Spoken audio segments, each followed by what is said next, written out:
Welcome to our channel Smart Learning. இன்னைக்கு நம்ம பார்க்க போகிற டாபிக் rationalizing the denominator. டினாமினேட்டரில் ரூட் வந்தால் என்ன பண்ணுறது வாங்க ஈஸியாக பார்க்கலாம். ஃபார் எக்ஸாம்பிள் நம்மளோட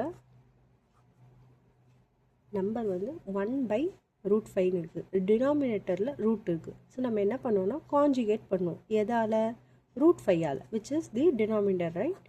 So √5 into √5. 1 into √5 will be √5. √5 into √5 5.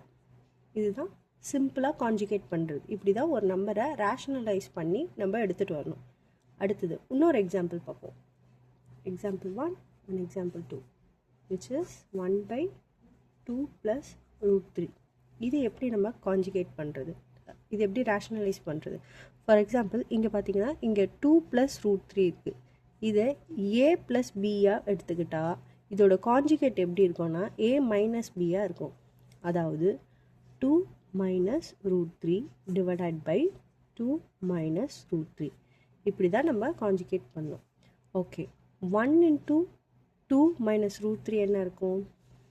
2 - √3 தான் இருக்கும். ஆனால் இங்கே பார்த்தீங்கன்னா இங்கே 2 + √3, இங்கே 2 - √3. That is a + b, a - b. இது என்ன ஃபார்முலா இருக்குது?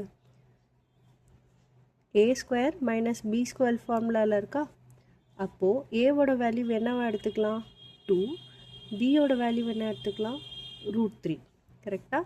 ஸோ நம்ம இதில் சப்ஸ்டியூட் பண்ணலாம். 2² - √3². நம்ம வேல்யூ என்ன இருக்கும்? 2 - √3 அப்படியே தான் இருக்கும். இப்போ 2² என்ன ஆகிடும்? 4 ஆகிடும். Minus √3 into √3 3. So 2 - √3 divided by 4 - 1 என்ன? 1. டினாமினேட்டரில் 1 இருந்தால் கன்சிடர் பண்ண தேவையில்ல. ஸோ நம்ம ஆன்சர் 2 - √3. இப்படி தான் ஒரு நம்பரை கான்ஜுகேட் பண்ணணும்.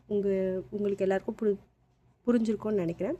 ஸோ இந்த மாதிரி டாபிக்ஸ் உங்களுக்கு மேக்ஸில் வேணும்னா சேனலை சப்ஸ்கிரைப் பண்ணிக்கோங்க. இந்த வீடியோ பிடிச்சிருந்தா உங்களுக்கு லைக் பண்ணுங்கள், உங்கள் ஃப்ரெண்ட்ஸ்க்கு ஷேர் பண்ணுங்கள்.